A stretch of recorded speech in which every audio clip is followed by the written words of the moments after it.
Paul Fehlenbock avait 7 ans en avril 1943, alors que ses parents ont été emmenés, déportés et assassinés peu de temps après. Lui a échappé à ce drame au même titre que sa cousine Vlodka Blitt Robertson, 12 ans. À cette époque, une histoire qu'ils ont choisi de raconter pour la première fois lors des 70 ans du soulèvement du ghetto de Varsovie.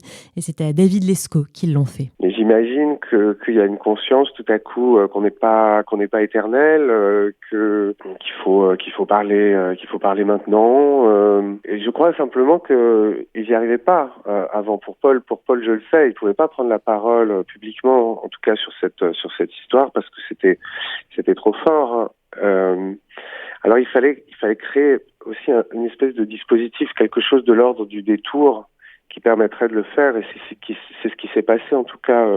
C'est ce qui s'est passé en tout cas avec lui. De cette histoire est alors née après une demande de la fille de Paul Fehlenbock et quelques hésitations de la part de David Lesko, une pièce de théâtre. Je suis né à Varsovie, rue Lechno, numéro 8, qui était une rue assez animée. Je suis né en 1936, dans une famille d'artisans. Mon père était joaillier.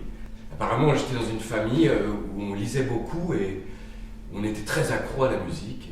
Et votre père, il a continué à travailler pendant la guerre ? Oui, comme joaillier dans le ghetto.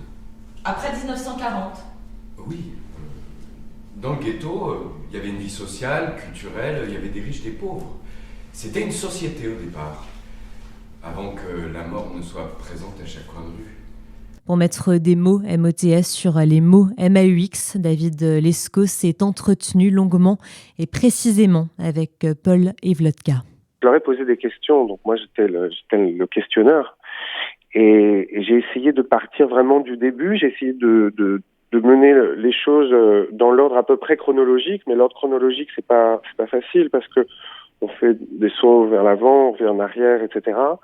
Donc je leur posais des questions parfois qui les ont surpris parce qu'il y avait c'était beaucoup sur des détails, sur des toutes petites choses. Je me souviens que Vlodka se demandait pourquoi j'insistais autant pour savoir des choses aussi infimes, aussi minimes, et au contraire pour moi c'était très important. Et puis bien sûr il y a des moments, il y a des hésitations, il y a des trous, et il y a des choses qui reviennent aussi subitement, des choses dont chez l'un et chez l'autre, chez Vlodka surtout. Parfois, elle était surprise elle-même par ses propres réminiscences, des choses qui revenaient, parce qu'elle en parlait à ce moment-là. Et c'est ça la mémoire, c'est-à-dire que c'est quelque chose de très vivant en fait. Lorsqu'on retourne comme ça dans le passé et qu'on se remet au présent dans le passé, là, ça se remet à vivre. On le retraverse. Ça serait tout à fait étonnant. Et bizarre, une mémoire parfaitement lisse, parfaitement transparente, où tout est en place, etc. C'est pas ça la mémoire. Et pour incarner Paul Fehlenbock et Vlodka Blitt Robertson, ce sont Antoine Mathieu et Marie Desgranges qui ont été choisis, des acteurs qui n'ont ni le même âge ni la même religion que les personnages réels. Je voulais pas du tout que ce soit des gens qui avaient l'âge de Paul et de Vlodka, parce que je voulais pas qu'on tombe dans une imitation. Je voulais pas qu'on essaie d'incarner des gens qui auraient à ce moment-là 75 ans ou 80 ans, mais plutôt la moitié. Il se trouve que c'est des acteurs qui sont pas juifs, et ça je l'ai pas décidé, de même que j'aurais pas décidé dans l'autre sens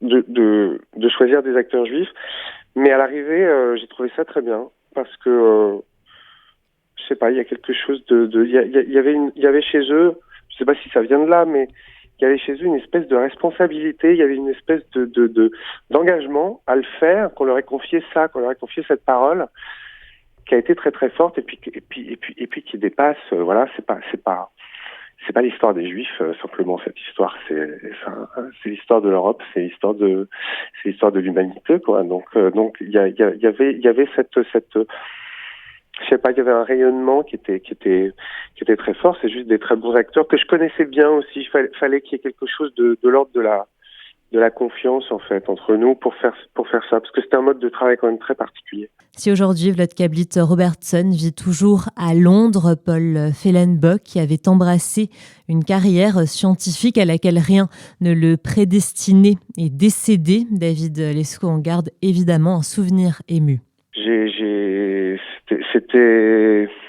c'était un moment fort, l'enterrement de Paul, parce que voilà, je sais qu'il a tenu à ce qu'on mette dans son cercueil un exemplaire du livre, de ce qui reste. Je sais que c'était quelque chose de très fort, de très important pour lui, pour les dernières années de sa vie, quoi. Et je l'ai senti au moment où j'ai pris la parole pendant son enterrement, parce qu'on avait un lien très fort à partir de cette histoire, quoi. Et comme l'a dit David Lescaut, la pièce de théâtre Ce qui reste a aussi été adaptée en livre. C'est aux éditions Gallimard dans la collection Haute Enfance.